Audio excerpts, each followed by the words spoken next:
Hello, everybody. Welcome once again to Apostolic Children's Ministry Podcast. This is our third take. Yes. But we are actually recording now. We are having consistency once again with our podcast. We did have a hiccup during Thanksgiving, but it was an intentional hiccup. We knew we were doing it, and we just decided, hey, it's not worth the stress of trying to push one out during Thanksgiving when we had a bunch of other stuff going on. And so we're being consistent even during Christmas. We plan on putting it out, and it's going to be a good time. Now, I want to tell everybody, Apostolic Kids, if you don't know about Apostolic Kids, it's a YouTube channel that we have put out for kids, and it has just different object lessons and sometimes songs and skits and whatever else for kids. But on Christmas morning, we're dropping an exclusive, a Christmas morning exclusive for kids, of course, but also for people in children's ministry. And I think everybody's going to enjoy it because it's super lighthearted. It's going to be just fun. This is going to be a lot of fun. We're going to have some contests and maybe some gifts exchanged. And anyway, it's going to be a good time. So you guys tune in Christmas morning. And again, this is going to be for everybody. We'll put it out there on all the channels and all the Instagrams and all that. So it'll be a lot of fun. It'd be good. Let's talk about weather real quick. We'll give a quick weather report, because we're seeing these screenshots of all of the poor people in the chat from Michigan and Illinois and the northern states, and it's brutal.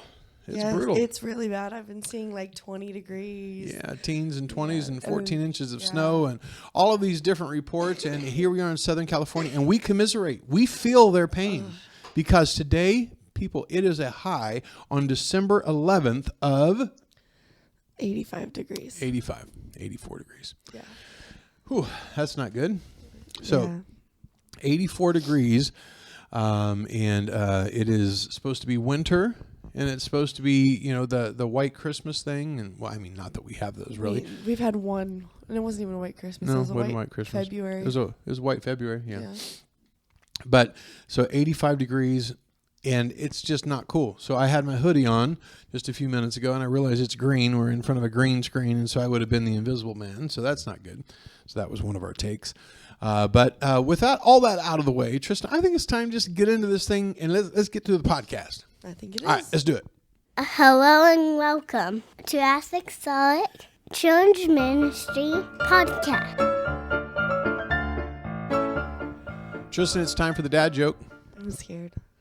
Why are you scared of jokes? Are you scared of actually showing that you have a soul on camera? Is that what it is? Are you afraid of showing all of your friends, because these are friends out there? Are you afraid of showing them that you actually have a someone inside of you that enjoys life? Someone inside of you that's okay with a good giggle? Someone inside that just likes to just have fun and just throw themselves out there? Is that the problem? No, because hopefully they already know that. I don't know. It just doesn't include jokes. Well, okay, fine. Now, let's kind of warm up first. We'll work our way into this, okay? Well, boy, I think it's time for a dad joke. You like sports? Kind of. What kind of sports do you like? Like basketball, volleyball. You like basketball? I like playing basketball when it's not competitive, because I don't like I've never seen you play basketball. Anyway, I like golf. I like racquetball. I have heard, pickleball is a thing, but I've never played pickleball. Tennis, that's what I like. You like tennis? I like tennis. I like tennis too, except I've only played it once, and so I don't know much about it. But I would like to play quiet tennis. What does that mean? Well, it's the same thing, just without all the racket.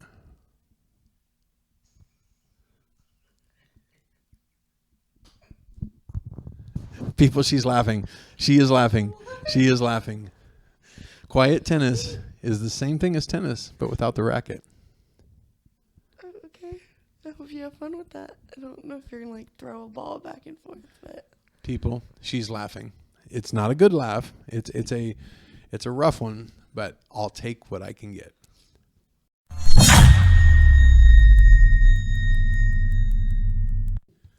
Now it's time for the victories and the bloopers. And Tristan, I have entrusted you to gather all the information from all the different teachers. And not that they all responded, but Yes. you still put it out there. And you came back with, let's start with victories. Start with the good stuff. Let's start with the positives. Okay. So the first victory was in super class. We survived. Hey, we That came is- through another Sunday alive. That is very true. Come on now. Some Sundays you Just kidding. Just kidding. We had hopefully a few more victories than just surviving a Sunday. Yes. So the first victory was during the skit. We had Brother Danny who did one of those like voiceover skits where you're acting it out, but you're It's not been actively pre-recorded talking. Yes, with sound effects. Yes. And, yeah. And so it was so good. Like all the kids were really quiet. They were all paying attention. I think there was like one kid that wasn't really paying attention, but There's always that one kid. But the thing is, it wasn't even like he was trying to be bad. He had just walked in. So it was his first time ever in Sunday school. But then within a few minutes, he was turned around watching.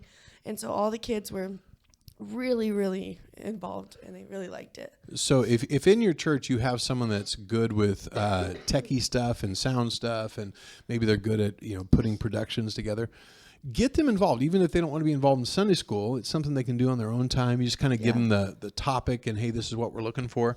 And those kind of skits are so much fun and so effective, and kids really, really like them. So if you haven't done it, try it, because it's good stuff. It's good stuff. And Danny's very good at making those.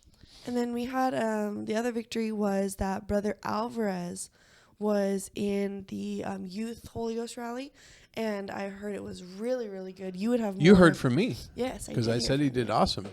So we have once every 8 weeks, we have a youth Holy Ghost rally, which is the 12 and ups, and then we 4 weeks after that we have our kids Holy Ghost rally, which is 11 and under. And so it's just kind of church. We don't try to repeat what we do in Sunday school in there. We want it to be a change of pace. We want it to be a little bit, not of a shock to the system, but hey, this is kids can have church. Now, if you try to do it every week, I don't know how well that would work. But if you did it, every now and then, once every 8 weeks for us, it seems to be a pretty effective change of pace. And he did a phenomenal job. So, great altar call. The singing has been great. In our youth class, the boys class, we've had live music every Sunday morning. So we have people play the aux and the organ, and not the organ, the aux and the keyboard and the bass and the guitar and the drums. And it's all kids from the class that play that. That's really cool. And they have done a really, really good job. They seem to really look forward to it. And it sounds good. So That's really cool. Those same kids played for the Holy Ghost Rally. So, that's so cool. Yeah, it's worked out well. Yes. Okay, so this next one is a victory and a blooper because it turned out all right. Can I tell this one? Yes. All right. So we have a teacher meeting every Sunday morning, and we have different people talk. Of course, we share important information, announcements, whatever. But then the last 5 minutes is reserved for a teacher, one of our teachers, or maybe someone from the outside that just gives 5 minutes of like a shot in the arm, something that we need to hear. Sometimes it's instructional. Sometimes it's, hey, this is how to tell a creative story. And sometimes it's just, hey, this is something I heard that really inspired me that you could hear. And so I'm always looking for different voices. Well, Delaney's in town. And so I asked her, hey, Delaney, are you going to be riding a bus? Because if you're riding bus, you're not back in time for the teacher meeting. And she said, no, I really want to ride the bus. I said, man, I wanted you to talk to our teachers. And she said, I'm sorry, I really am wanting to ride our bus. I said, no problem. So I had something prepared. Well, we started the teacher meeting, and Delaney is sitting in the teacher meeting. I said, Delaney, I thought you were on a bus. She said, well, the bus had a power steering leak and a brake fluid leak, and so I couldn't ride the bus. The bus didn't go out today, or they took personal vehicles and there wasn't enough room. So she said, I wasn't able to go. I said, well, it sounds like God wants you to talk to our teachers. She said, well, I think so too, because he's given me something, and I knew when you text me that I was supposed to probably talk about it, but I really wanted to ride bus instead. I said, well, apparently God knew that you needed to be here. Wow. And so she talked to us, and it was so good. It was so very good. And I'll try to put that in one of these podcasts following, but just a great insight from her missions journey in the land of Jordan. And anyway, it worked out really, really well. So the blooper was that the bus broke down. Yes. The victory is that, hey, Delaney got to talk to our teachers, and she did a great job. Yes. I think that was it for the victories, but we did have another blooper. So we're combining them into one. Yes. We're doing them both. I think we have to combine them because All we right. had one that was kind of iffy between the two. All right. So for the blooper, Bree was telling me that we temporarily lost 4 kids on Sunday morning. Oh, no, you guys did, for sure. And Do you want to hear my side? Well, I'll wait till you're done, and I'll tell you my side. Okay. So we apparently lost kids, and the mom was like stressing, obviously, because we lost 4 kids. And By the way, we don't just lose kids. Yes. After a couple phone calls, what I'll ended up explain. happening was they ended up like stowing away on a bus because they were trying to go to their grandma's house. Okay, so from my point of view, I'm at the church. Everybody's gone. All the buses have left. Things are quiet. We cleaned up. I'm sitting in my office finishing up some stuff, and I hear a bit of, not commotion, but I hear something outside. I just kind of ignore it. Well, I get a phone call, and it's Jen saying, hey, there's some lady, and she's taking pictures of all of the classrooms. She's going into every single classroom and taking pictures. I'm like, well, that's kind of weird. She goes, I don't know who she is. Well, it turns out it's that mom looking for her kids. The pictures, I don't understand. I don't know why she's taking pictures, but she's looking for her kids. She cannot find them, and she's, like you said, starting to stress out. Well, they had ridden there on the bus, or their sisters had or something, and she told them specifically, do not ride back on the bus. So in her mind, the kids were here somewhere. And, well, the boys didn't hear that, and they got on the bus, and they left. And so mom was tripping out. And so we were a little bit in a panic before we understood the whole situation, that we had misplaced some children. And that is a terrible, terrible feeling, especially when you know you're the one in charge and probably going to be on the hook for, explaining how this happened. So anyway, that's not a good feeling. Yeah. But is that all the bloopers? Yep. All the that's victories? it. All right, that's it.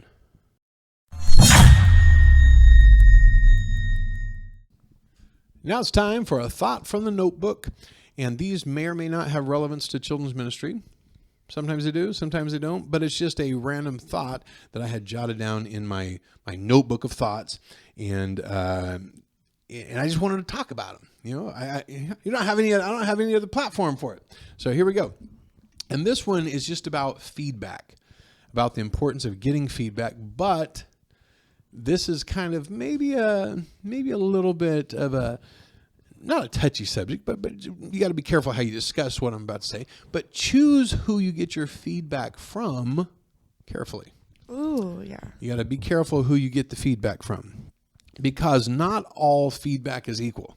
That's true. And I know this because we have events, let's just say junior camp or children's ministry conference or whatever, and you send out feedback forms to everybody involved. So you send it out to 100 people. Well, out of that 100, say you get 20% that actually respond. Out of that 20% that actually respond, you start going through them. And if you're not careful, that feedback's going to mess with your head because it's weird. I'm telling you, like half the feedback, is like, were you at the same meeting that I was at, the same conference that I was at? And it's almost, and they're contradictory. Like some say this is the best camp we've ever been to. Some, I hated it. It was terrible. And you're just like, what camp were you people at? Like you weren't at the one I was at. And so you have to be careful. And I learned, because I was reading a book, that it's better to select people ahead of time that you're going to get feedback from. People that you respect, people that you have a good feel of the event, of what's going on, people that have good insight, people that are willing to help be the cure, the fix, not just pointing out the feedback or not just pointing out the negatives. They'll also be pointing out the positives. There's certain people that are just good at constructive criticism, stuff that you can actually get better from. Because the whole point of those feedback forms are, how can we get better? Yeah. And if people are just, I hated it, how is that helpful? Come on, people. Work with me. Yeah. It's not super helpful. So I have learned, instead of sending it out to 120 people, many times I'll just go to 5 or 10 and say, hey, I need your feedback. I want you to stop and just take the time, take 10 minutes and give me the best feedback that you can on how to make this event better next year. Yeah. And I have found that those 10 people will give me quality feedback that I can work with that will make the conference better, as opposed to just 100 people just kind of like venting.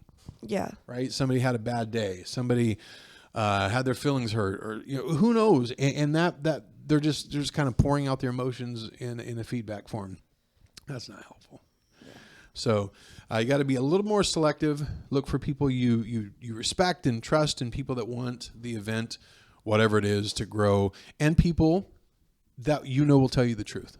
No, the good and the bad. People that will say, hey, this was great. It was a great conference, but this part needs to be adjusted. And I don't even know how to fix it, or sometimes I do know how to fix it. But this part was a hang up. And those voices, if you can get those people, that's where the money's at for feedback.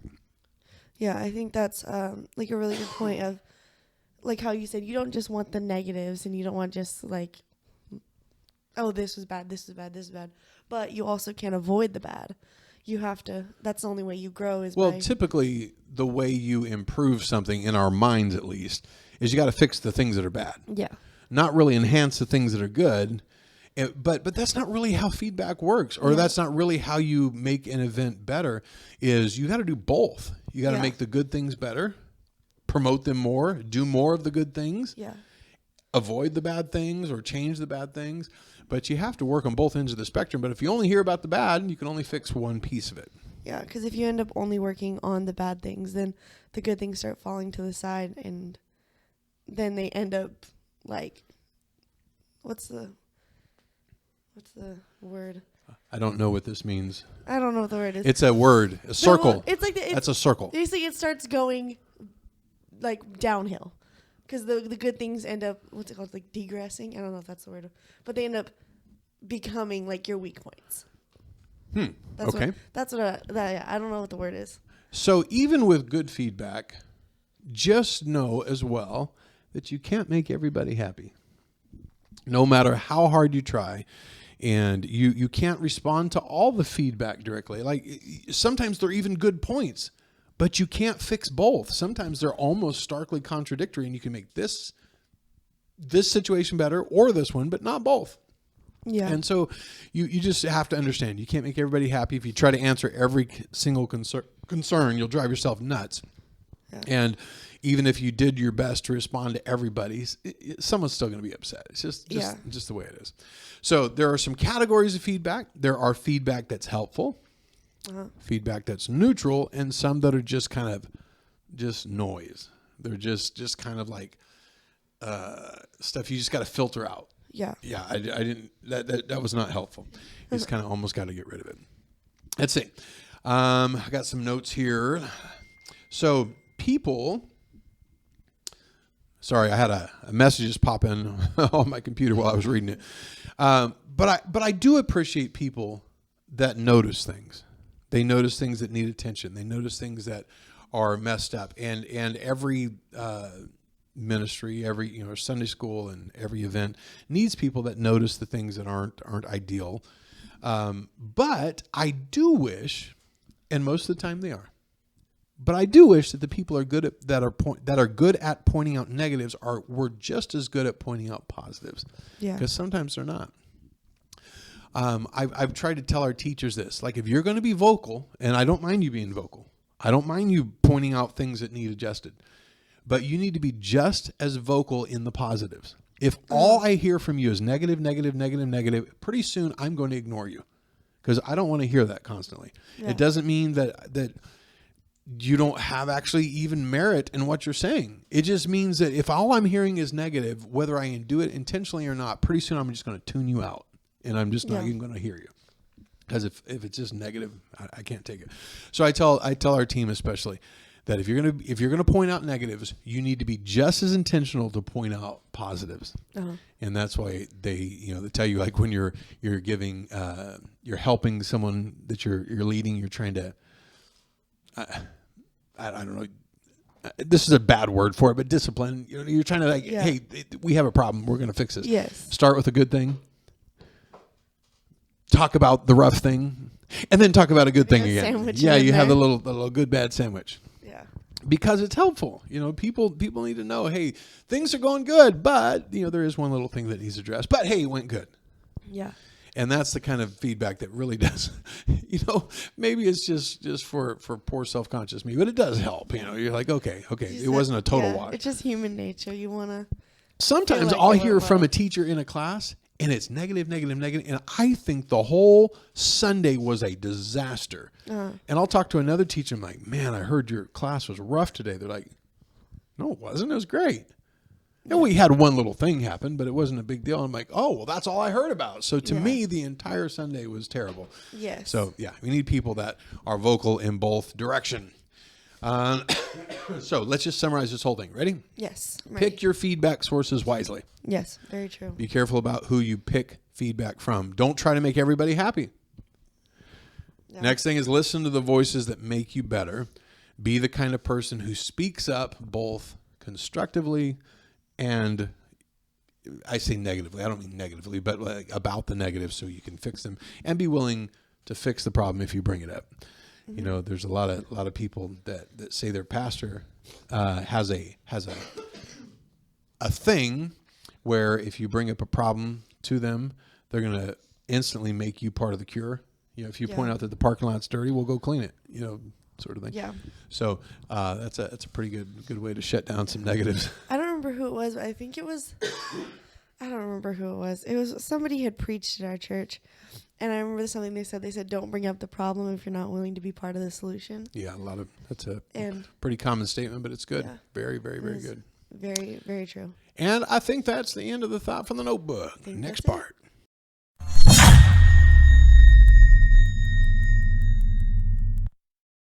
Now it's time for From the Archives. We've been digging deep into the Apostolic Sunday School website, deep into those hundreds of object lessons, and we found one, didn't we? Yes, we did. What did we find? This one is more of like a kind of funny object lesson because it starts out as a game. So And they think you're just playing a game. yes, you're not even trying to bring up the lesson. You just say, "I need 2 volunteers," and so usually it's a boy and a girl, and you bring them up, and all you have is 2 paper plates and 2 tubes of toothpaste. Try to say that fast. 2 tubes of toothpaste. That's 2 all. tubes of toothpaste. 2 tubes. I'm not very good at that. What are those called, by the way? Tongue twisters? Tongue twisters. I'm so bad at those. Like really bad. There's some that I can do all right, but for the most part, I just make a shambles of it. So That's funny. sorry. I just 2 tubes of toothpaste. 2 tubes of toothpaste. Timmy had 2 tubes of toothpaste. All right. That's beautiful. Anyway. So you have those. You have the 2 tubes of toothpaste, and you Oh, tell show off. Just rattled it off like no big deal. Look at me. 2 tubes of toothpaste.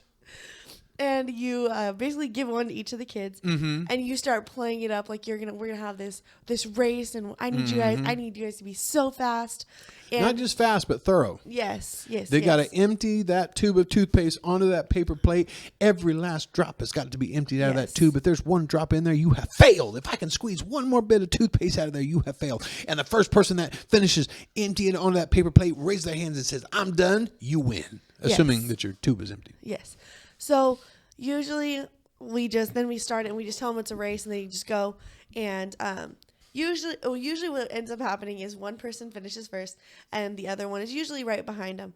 And what we always say is it'll be like, okay, you finish first, but their tube is more empty. So I think we need to do round 2. Some way you just have to Yes. say, you know what, we're still not sure that there's a clear winner. We need to go to round Yes. 2 just to make sure. And so then round 2, you say, okay, this one's going to be super easy, the exact same way. I just need you guys to get all Well, that. actually, so on this, you don't give them time to argue about the rules. You just say, all right, guys, so when I'm going to count 3, 2, 1, you get started. And what you're going to do Yes. is put all the toothpaste back in the tube, put the cap on, and put it back on the plate. 3, 2, 1, Yes. go! And You then- don't give them time to think about it. And then the kids usually are just like trying to scrape it back up into the They usually toothpaste. try and then they realize just how And then they're like, hopeless it yeah, is. like what? And they just kind of look at you like, Or they're don't- scooping it and trying to mush it in the toothpaste. Yes. Some kids I've seen put it in their mouth and try to blow it back in the tube. Oh, they're very desperate creative. to win. Very creative. But basically, then at that point, You're like, yeah, that's basically impossible, right? Yeah, so they get mad. Stop the music. Stop. Because we usually play like loud, crazy music. That's the game music. Stop. What happened? Why can't you guys get the toothpaste back in the tube? What's your problem? They're like, you can't do it. You can't put it back in. I'm like, yes, you can. You're just not trying hard enough. And we argue with them for a little bit. And then comes the clincher of the object lesson, which is, oh, so you're saying it's easier to get out of the tube than it is to get back in. That's a lot like the words we say. Yes. You know, it's easy to call someone a name. It's easy to make fun of somebody. It's easy to say things about them that maybe even you're kidding. You don't even really mean. But it's really hard to get those things unsaid. Yes, and you can't unsay a word. And it ends up getting yourself into a mess when you try. Yep. Try back, being like, no, I didn't mean that, and you just end up making more of a mess. And yep. It's like dropping a plate and smashing it. You know, you can apologize. Yeah. I'm sorry, but I'm sorry didn't fix the plate. Yeah. The plate is still broken. That person is still hurt. Yeah. That person still has the scars. You know, it reminds me of another object lesson about the fence, about the wood with the nails. There was a dad that told his son every time he said something mean to somebody, he had to go out and put a nail in the fence. And so he did it for a while. Then finally the dad brought the wood in. It was full of nails, and he pulled them all out. He said, son, see all those holes? Those are like the words that you say to somebody. You know, you can pull out the nails, but the holes are still left. You still hurt that person, and they're going to feel this sometimes for the rest of their life, because words can leave scars. Yes. And so it's just that you can say something, but it's really hard to get them back. So instead of trying to get them back, why don't we just not say them to begin with? Why don't we just be more careful about what we say? So that's a good lesson from the archives.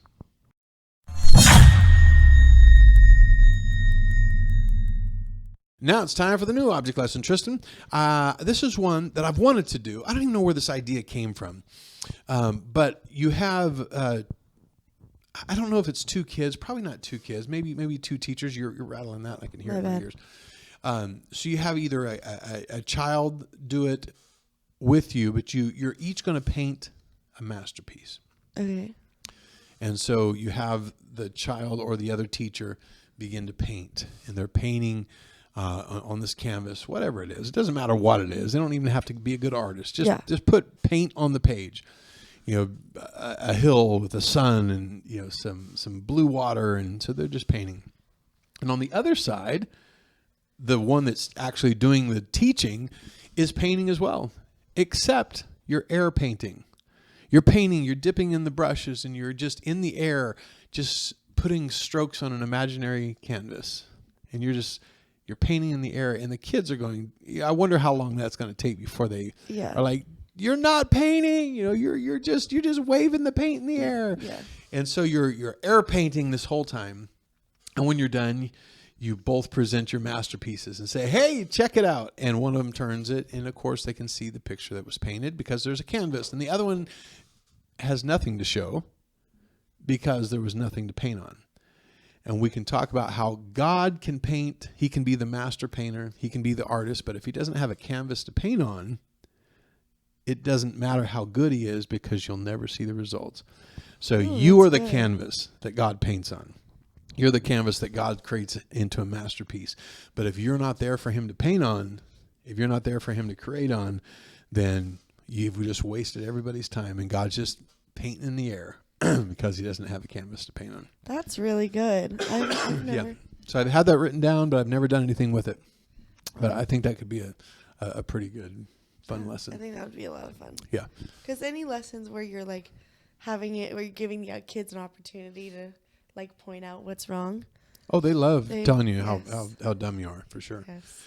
Yep. So try it one day. I'm curious to see it, and I think I'm going to try it maybe next year when I go out, because I have different. I try to have new ones every time I go, and so hopefully this is one I can use. Yeah, I like it.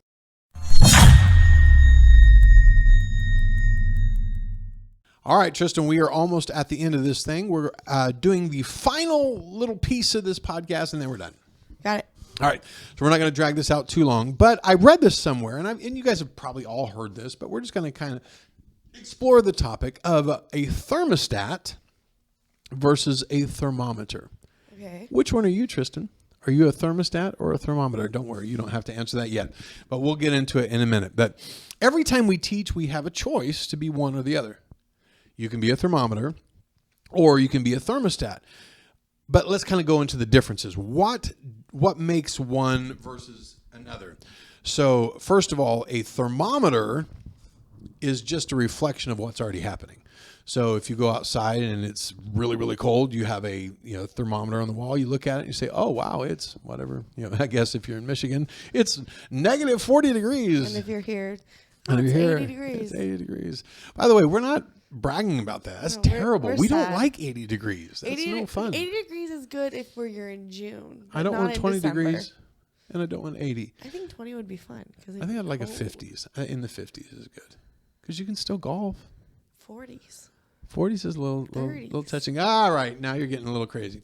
Anyway, a thermometer is just a reflector of what's already happening. If the room's cold, the thermometer is cold. If the class is chaotic, the thermometer shows chaos. If a thermometer is just reactive, it just mirrors what it's around, right? It just shows what its environment is. But a thermostat is totally different. Yeah. The thermostat doesn't reflect, it creates. The thermostat actually sets the temperature in the room. It doesn't react to the environment. It doesn't say, "Hey, I'm outside, it's 32 degrees. No, it says, "Oh, we want this to be 65 degrees. Let's adjust the temperature and make it 65 degrees. So that's the difference. The thermostat says this is what the atmosphere needs to be. It's chaotic in here. It needs to be calm. It doesn't say, everything's in chaos in here. It says, what can I do to take the chaos level down? Yeah. Right? But I've seen teachers that are just reflective of the atmosphere. Whatever is happening in the room, that's what's going on. If the kids are nuts, they're panicked. If things are being great and having fun, they also have fun. It just feels like, I thought I turned this off on silent. Why did it still ring? Why did it still ding ding? I don't know. It's an iPhone thing. Don't get one of these. Okay, sorry. Why did I just say that? Hold on. But I have this one, and this is my real phone. Okay, sorry. Why? That was a non sequitur. I think we need to chop that out. Sorry, everyone. Me too. Okay, but the thermostat doesn't wait for the kids to calm down. The thermostat doesn't wait for the chaos to calm down or for someone else to create excitement if it's boring. Yeah. They don't wait for someone else to make it fun. They do it because they're the one that sets the tone in the room. And in children's ministry, you are either setting the tone or you are just showing what everybody else is showing.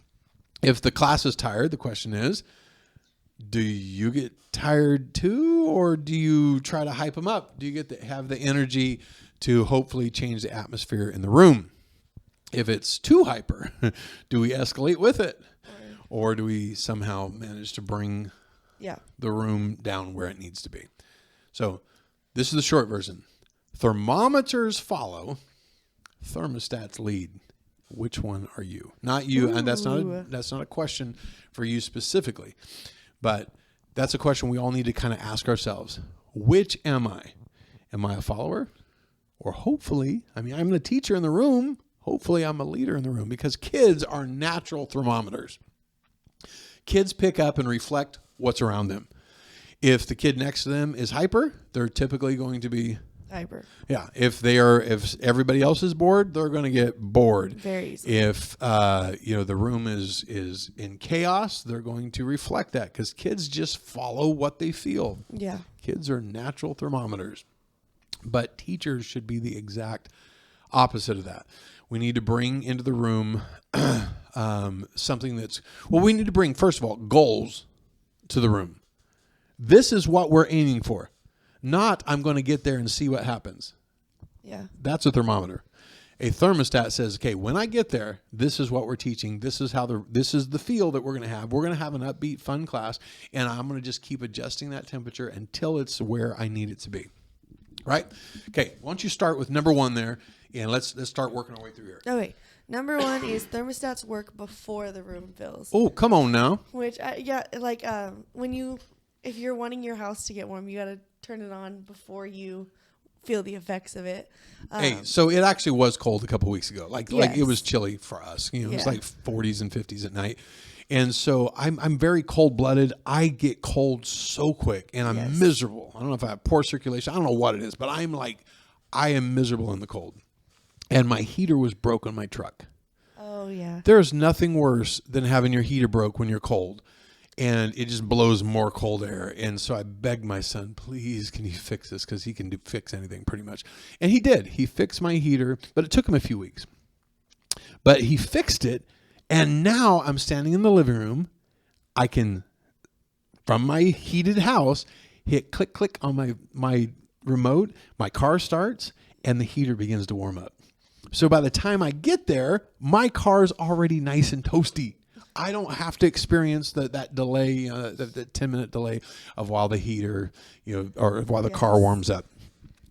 So back to what you're saying, the thermostat works before the room is filled. And that's exactly how it should be in class. We don't wait until the kids are there to set what the thermostat should be. So what are some ways that you can set the thermostat, set the temperature of the room before the kids even show up? What are some ways you can do that? Well, I think a good way, just throughout the week to be really preparing is obviously setting your lesson, getting your lesson together. Preparation, that's pretty important. Yes, because if you're not prepared, how can you expect to be setting a goal for the class if you don't even know what's coming? That's showing up and saying, I wonder how the kids are going to be today. Let's see what they teach me. That's basically what you're doing if you're not preparing properly. And that doesn't mean Saturday night. Like the statistic on Apostolic Sunday School keeps saying, it's still Saturday. I mean, the time fluctuates a little bit, but it's always Saturday. How about we start a week before? How about we start Sunday afternoon, and all week long we prep. We're setting the temperature, click, click, click, click, click, click, until by Sunday morning we know how it's going to go. We're not guessing. We know because we prepared. What's some other ways? So another way is just praying throughout the week. Woo, come on now. Prayer will set that temperature. So you're praying about not only your lesson, but your class, because at that point, you're not just preparing your lesson. You're preparing your heart. You're preparing your mind. You're preparing the atmosphere that the kids are going to walk into. And then... how about your attitude? Yes. Oh, if your attitude is... If you go in there thinking we're going to have a really bad Sunday, odds are high that you're going to have a really bad Sunday. Because how you said, kids are... They're thermometers. They pick up what you're giving off. If they know that you're expecting them to be bad, they're going to be bad. They're just going to live up to your expectations. Brother James Wang years ago, he said the litmus test of how a Sunday morning is likely to go is how excited you are on Saturday night. So if you've been preparing all week and you got something really cool and you're just like, yeah, this is going to be awesome, and you're so excited about it, that is such a good indicator that Sunday morning is going to be just amazing. Yeah. But if you're like, I don't want to prepare for my lesson. It's Saturday at 8 p.m. I just don't. If that's how you feel Saturday night, Sunday morning is going to be really bad. Especially because then the kids can tell. Kids can tell if you've prepared or not. Oh, my goodness. So they are so good at it. If they're sitting there and they're like, this guy just did this 5 minutes ago in the parking lot. He prepared on a gum wrapper on his way to class. I don't what? Yeah. So, I heard recently about someone that prepared Sunday morning for the lesson. I can't remember who that was. Man, that'd be a terrible thing though, huh? Hey guys, we all make mistakes. Okay. I was messing with her. All right. How about number 2? I'm going to do this one. Okay. Thermostats don't panic when the temperature fluctuates a little bit, because we all know that every Sunday is not perfect no matter how much you prepare. The room temperature kind of fluctuates and change. Kids are very active and their moods shift a little bit, and a thermometer follows that. Oh, it's hot, it's cold, it's hot, it's cold. A thermostat just says, hey, no, we're keeping it here, and this is where we're going to be today. It just holds steady. It doesn't spike when things happen. It doesn't crash when the energy drops. The steady thermostat, the steady teacher, the leader in the room, is the one that creates that level thing. And you'll start to see it level out. If you stay level, they're going to stay level. Yeah. All right. What's the next one? Next one is that thermostats have one assignment, not every assignment, which is like a thermometer tries to match everyone, which is impossible. You're not going to be able to do everything, be everything, and accomplish everything on your own. A thermostat has a target, a purpose, and a mission. You're not going to be able to like please every single kid or match every single kid's mood. You're setting an environment where God can move. And it's like you have a target that you are planning on hitting before class ever started. Yeah. This is where we're taking this class today. We're ending it at this kind of altar call. We're going to see kids get the Holy. Now, you can set targets. It doesn't necessarily mean you dictate what God's going to do. Yeah. It's just, but you have a goal. This is the target. This is the purpose that we're trying to do. And as you enter class, just because the kids are acting a certain way doesn't mean that your target changes. Yes. It doesn't mean that you deviate. It doesn't mean that, oh, well, it's going to be a bad Sunday, so let's just let them go without an altar call today. Or anyway, you don't try to follow the environment because you already have the target established. Yeah. We just keep doing that, and we're not going to be changing. Why is this still beeping when it's on quiet? It doesn't matter. It doesn't matter. I'm just being whiny people. No, it doesn't matter. Okay. Number 4, thermostats influence other thermostats. Okay, and maybe not in reality. It's not like I guess in some you could adjust here and adjust others. But say you have a really good teacher, a really steady, calming influence, a good teacher. They can affect the other teachers in the room. That's true. And your behavior affects them. One teacher can set the tone, and it raises the entire team. Let's go to the next one. Number 5. We're going to hit these quick. Thermometers react to behavior. Thermostats respond to needs. A thermometer gets caught up in what the kids do. A thermostat pays attention to what the kids need. Now, we're not going to go into detail about these, but like this says, how the kids are reacting. If you're a thermometer, you're going to react to what they do. Yeah. Instead of being the leader you're supposed to do, you're like, hey, this is what this kid needs. I'm not going to respond to necessarily every action that they take. Yeah. All right. Let's talk about the next one. Thermostats know when to adjust. They're not rigid. They don't just crank up the heat and walk away. You do have some flexibility. Now, I said you don't chase the target, right? But you do. You got to adjust a little bit as needed. And I think that's enough. Yes. You get the idea. Yeah. Which one are you? Are you a thermometer that just reflects the room around you?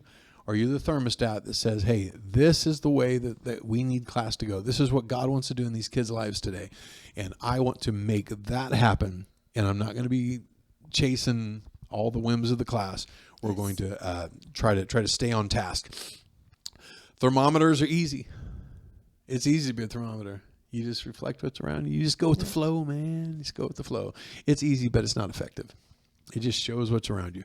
Thermostats are intention, preparation, and spiritual awareness, prayer, consistency, and leadership. But the difference is that they change things. That's very true. Being a thermometer don't change a thing. Yeah. So I want to be a thermostat. Yeah. I want to be something that changes the room around me. I don't want to change with the room. Yeah. And that's really all we got for today, unless you got something else on that. Just the fact that even just having one thermostat in a room can affect. If you have one thermostat in a room full of thermometers, then they're going to end up feeding off of that. Yep. Thermostat, and they're going to be able to kind of feel how you're feeling and feel where you're trying to go. And yeah. So I know this was a little bit all over the place. Yes. But I think it's something good to keep in mind. So, yes, definitely. Like we say a million times, we're not experts. We're just super passionate about what we do. We don't know everything there is to know about children's ministry. Absolutely. In fact, every not. Sunday we learn how much we don't know. Yes. These kids teach us. But we do have a good time doing it. We love what we're doing. And, man, if you can pick up something along the way, that's great. But until then, one thing we haven't said in a while, and I don't know why I haven't, Apostolic Podcast Network. What's wrong with me? Oh, yes, it has been. Go check out all those other great podcasts. You have Brother Baker. Brother Ashley's been on a tear. He has not missed a Sunday, or I don't know when he releases, Mondays or whatever. Him and Brother Bradshaw's got one. Brother Gabe Baker, I think I already mentioned him. Brother Eric Stender. Brother Stender, put out something because you're awesome. Anything else? No, I think that's it. A couple more things. Spark Magazine. If you don't have Spark Magazine, you need to check it out. And also, what an oversight. The ARC podcast. The WPF Children's Ministry, WPFkids.org, has put out a kids podcast, and it comes out every single week. Ooh. And it's called ARK, A-R-K. It stands for Apostolic Radio for Kids. Ooh. And it's awesome. There are stories and interviews, and it's fun. That's so Brother Pelletier, Brother Ashley, and Sister Angel Ladd do it, and they have done incredible. They're probably 6-8 weeks in. And it's just a first-class operation. That's amazing. Check it out. Until then, we'll see you all, and God bless. Have an incredible Christmas. We love you all. I'm going to chase a rabbit real quick. It's not Happy Holidays. It's Merry Christmas, all right? Merry We ain't Christmas. taking the Christ out of Christmas. No, we ain't doing that. All right, God bless y'all. We'll see you next time. Bye.